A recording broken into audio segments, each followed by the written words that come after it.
Welcome back to my YouTube channel. My name is still Ilora Okosa. So you know the drill now. Please like and subscribe, and don't forget to hit on the notification bell so that you'll be notified every time I post a new video. I know my voice might sound a little bit raspy. That's because I've been coughing for like a bit. It is not the coronavirus. Trust me, it is not that. I've had this cough for like about a week now, way before it was confirmed that the whole thing was in Nigeria.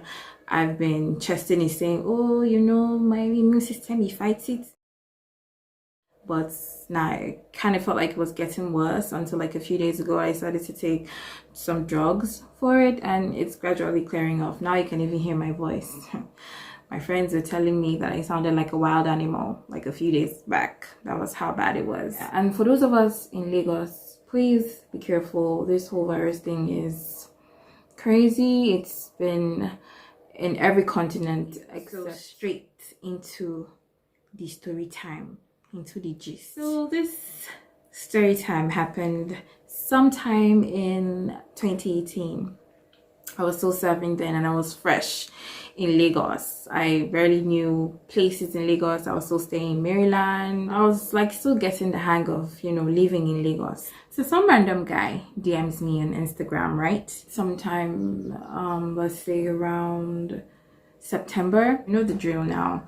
I like you. No, not I like you. You're a pretty girl. I would like to get to know you, like to be friends with you, blah blah blah.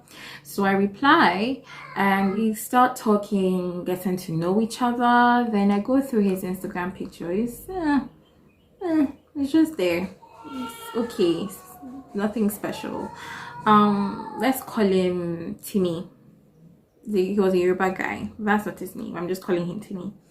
So me and Timmy start talking. Timmy asks me out on a date, and of course I say yes. So we go out and we meet up at one really cool place in Surulere. And my first impression of him was, okay, tall dude, seems like he has a nice body, smells nice. Oh god, I'm a sucker for a guy that smells nice. Please, you just have to smell nice.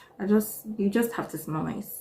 So we get talking, getting to know each other, flirt a little, and I'd say it was a really nice date. So he offers to drive me home, right? So he drives me home, drops me off, we call good night, and he leaves. A few minutes later, he texts me a picture of his car in shambles, upside down under Anthony Bridge. In my mind, I'm like, what's happening? How? You just left me like a few minutes ago. He said he was driving. There was like a really deep pothole. He did not notice it on time and he drove into it, and the car somersaulted and landed on its head. That he was able to get out with scratches and just like a sprained ankle was like a miracle. And he could still text me and send me a picture of the car. I was shocked. I was like, this is someone that just dropped me off a few minutes ago. Like, I felt really bad for him, and it was so late, so I couldn't start going out to check what was happening. So I'm constantly texting, I'm going crazy, like wondering, like I felt guilty. Like he came to drop me off at home and then ended up in an accident. So it was really just mind-boggling for me. I think he took an Uber home, and the next day he went to the hospital. So as a caring somebody that I am, I keep texting and calling to find out if he was okay, what had happened, you know. He kept telling me he's fine, not to worry, shit happens, blah blah blah. Good and fine. He goes to his sister's place to just chill, like to recover and everything. So as a good girl that I is now, trying to check up on him, feeling guilty for what had happened, I decided to go see him at his sister's place. So I get to the place somewhere in the island, and his sister is really nice and welcoming, and he has a room in the house. So I go to the room, we're gisting, we're talking about what had happened, what was in his mind, you know, like the whole, you know, experience of, you know, having an accident that serious. So we talk and talk and talk, and then at this point, you know, I've started like liking him a little. or liking him more, and you know, now out of the blue you're talking and the dude kisses you. You dig? That happened. It was nice. I'd give him that. He's a good kisser. So we talk, it gets late. He takes me out for dinner that night, and after eating he insisted that I stayed over, but you know what that means. So I wasn't down for that, so I say I'd rather go home. He puts me in an Uber and I go home. Next time we saw was at his own crib, and me now being the good girl, I can't say, okay, we've had one date, let's have another. This was someone that I was just involved in an accident because of me. Not because of me, but pertaining to me, whatever. He was involved in an accident that I felt guilty for. So I decided to go check up on him again. And by this time, like I said, we're getting really close. So I go to his crib. He didn't have any food in the house, so he gives me his card to go buy something to eat, which I think is cool. Which was another quality that I felt that I liked, because he was someone that I could talk to. He was learned. He was not selfish. You know, girls don't like selfish men. So he was nice. All around nice. After eating, we talk. He wants to fool around and I'm not really into it. And then I noticed that his countenance changes. Like, he begins to see that I'm not down for things like that, and he begins to just pull away. I noticed it, but I didn't say anything because I'm sensitive. I have a sixth sense to things like this. So after I leave, we text, I think, once or twice, and then after that we just stopped texting.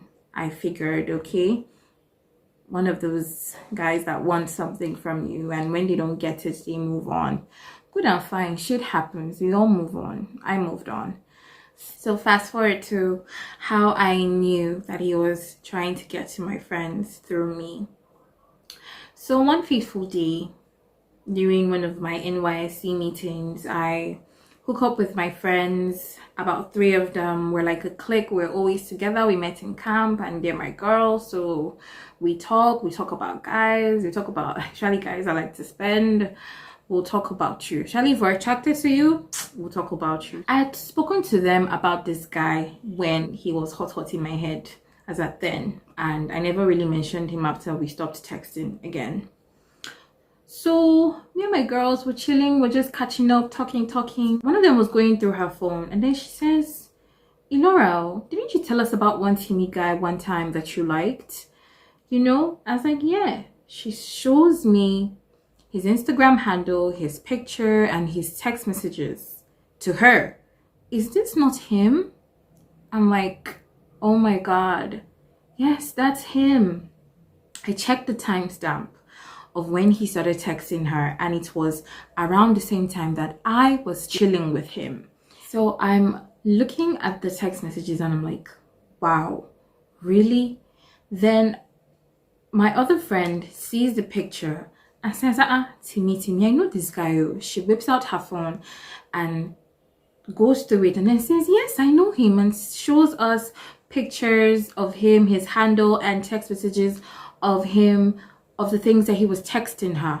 Then the 4th person, which is the last girl, sees it and says, wait, are you guys kidding me? Whips out her phone and shows us pictures and text messages, whatever, of him DMing her too. So he was DMing the 3 of them about or around the same time that he was chilling with me. Then he was like, Elora, how did he get to know that we're friends? Then my mind goes back to one particular time. I think when I went to his crib, he was going through my pictures and saw a picture of me and these 3 friends of mine. We were chilling at the beach, and he asked me, oh, who are these girls? And then I explained, like, these are my good friends, said their names and blah blah blah. He must have either taken their contact from my phone or gone to my Instagram to search for them. Do you understand? And then started texting them around the same time, telling them exactly the same things that he told me. you're pretty. I want to get to know you. Can we meet up? I was like, wow. So he was trying his luck or using me to get to my friends? Because I was shocked, I was disappointed, and I was surprised. I was like, yo, people like these exist. But then again, I sensed it. I kind of got vibes from him that just weren't pure. And seeing the fact that he was texting my friends just blew it out of the water for me. Just said, yes, Elora, your head is there. Do you understand? So I came up with the idea that one of my friends should text him, play along with him, agree to meet him up somewhere, then we all show up and embarrass him. My girlfriends didn't want to do it. They were just a bunch of wussies that just didn't want to, that just didn't like drama like I did. So I think they blocked him. Or at this point in time, all that was going through my mind was, how did he not think that we would find out? I did not even care again that he was involved in an accident because of me. Stupid dummy. You won't play, sabi play. Idiot. Oh, I said, fine, whatever y'all want to do with him, it's fine. I don't really care anymore. I never heard about him again. And, so that happened. I'd say he was using me to get to my friends. Sad. Very sad. So yeah, that was my very weird, crazy, mostly weird story time. I hope you enjoyed it, and please don't forget to like and subscribe and hit on the notification bell so that you'll be notified every time I post a new video. And also comment down below in the comment section and tell me what you think about this story, and if you would like more stories or content just like this one. So until next time, bye.